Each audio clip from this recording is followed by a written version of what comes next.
What's up, guys? In this video, I'm going to show you guys how to add clickable links to Canva. So let's get right into it. Okay, so let's just say you want to add a clickable link here. So what you want to do is just double click on here and then just go to the link icon here and then type in your link or your website right there. So I'll just type in Google for this example and then hit done. Okay, as you can see, you just enter the URL there.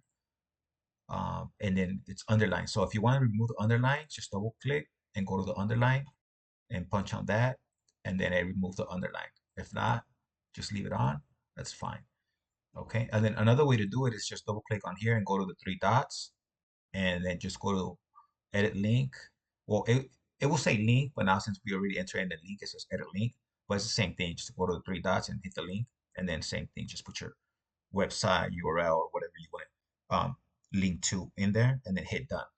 Okay, once you are ready to go, just go when you download it. Just make sure you download it in PDF standard. So nowadays it automatically auto populates on there, so just leave it on there, and then just hit download. So it's downloading now.